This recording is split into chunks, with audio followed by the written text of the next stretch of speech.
अच्छा, तो आपको पता था कि वो भालू वहां था? हाँ, भगवान के स्वरूप में संशय होने के कारण उसे मोक्ष नहीं मिला था और मोक्ष प्राप्ति के लिए बार बार इसी योनि में जन्म लेता रहता था। तो अब भालू का देह त्याग कर उसे मनुष्य जन्म मिलेगा। उसे मेरा योग होगा और उसका आत्यंतिक मोक्ष होगा। अच्छा, तो आप उस भालू का कल्याण करने के लिए यहाँ आए थे? हाँ, सबके कल्याण के लिए ही तो मेरी यात्रा है।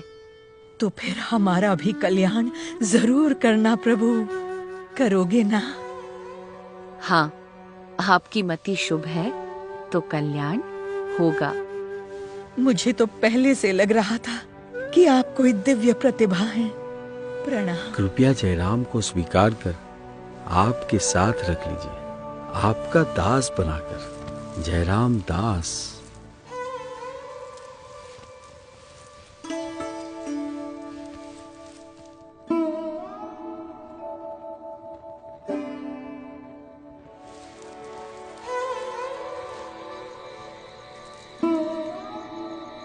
कुछ मुमुक्षुओं को कल्याण के मार्ग पर प्रेरित करने के पश्चात भी उनके साथ ही बस जाना वो नीलकंठ वर्णी की शैली नहीं थी, क्योंकि उनका लक्ष्य था अनंत मुमुक्षुओं के कल्याण के लिए अपनी कल्याण यात्रा को आगे बढ़ाते ही रहना।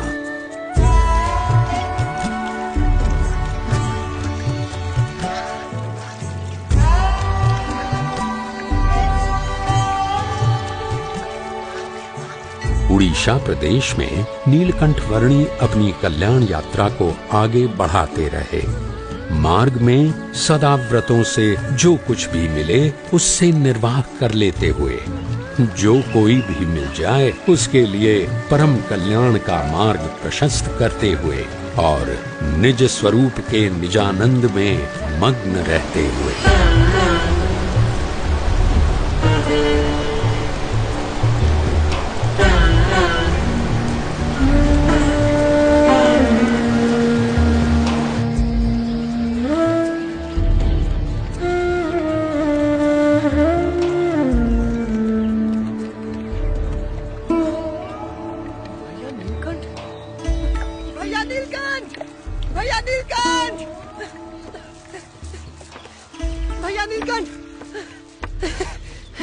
भैया नीलकंठ, 20 दिनों से आपको ढूंढ रहा हूं मैं।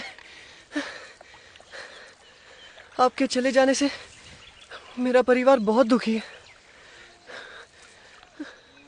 मुझे उनके साथ रहना है और आपके बिना नहीं रहना है। तो घर चलो, आप चलो।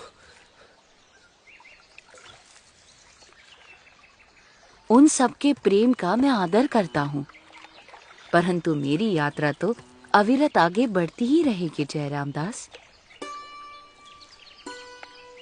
क्यों ना तुम भी मेरी यात्रा में जुड़ जाओ।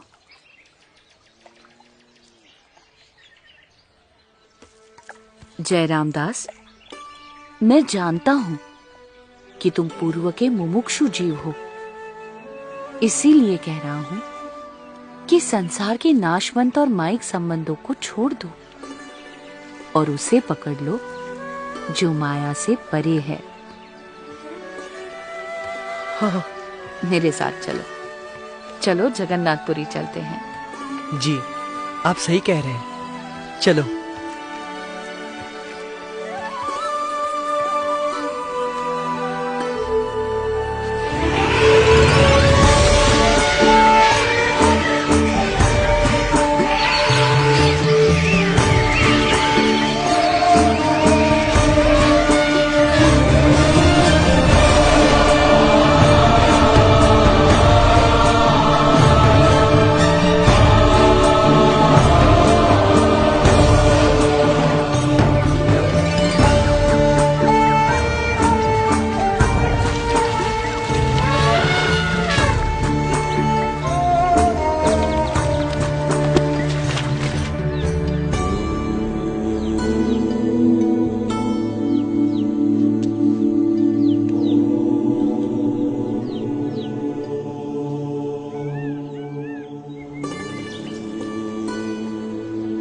आ जाओ, जिसको भी भुवनेश्वर जाना है मेरी नाव में बैठकर जा सकता है। अरे भाई, नाव का किराया थोड़ा कम नहीं करूंगा, दूसरे के पास चले जाओ। ठीक है, तो फिर हम दूसरी नाव में भुवनेश्वर जाएंगे।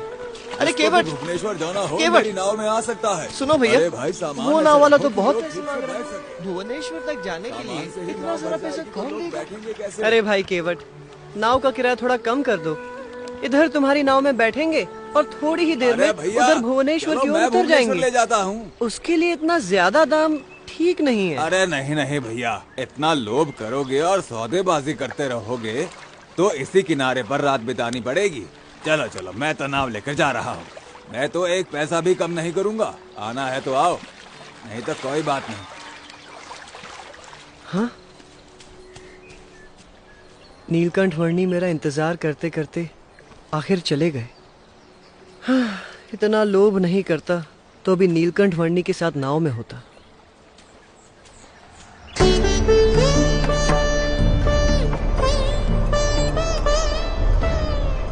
उड़ीसा के भुवनेश्वर का लिंगराज मंदिर नीलकंठ वर्णी की यात्रा का अगला पड़ाव बना।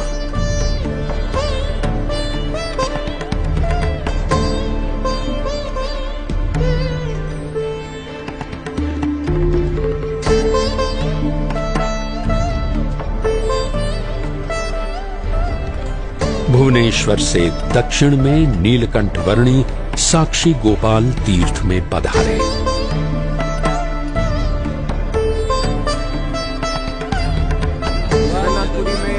सबसे बढ़िया नहाने का प्रबंध हो जाता है। अपनी कल्याण यात्रा को आगे बढ़ाते हुए नीलकंठ वर्णी जगन्नाथपुरी आ पहुंचे। नमस्कार। इंद्रद्युम्न सरोवर यहाँ पर है, आइए सामने स्नान कर लीजिए। प्रणाम। जगन्नाथपुरी में लगभग 10 महीनों के निवास की अवधि में नीलकंठ वर्णी 2 स्थानों पर कई बार जाते रहे।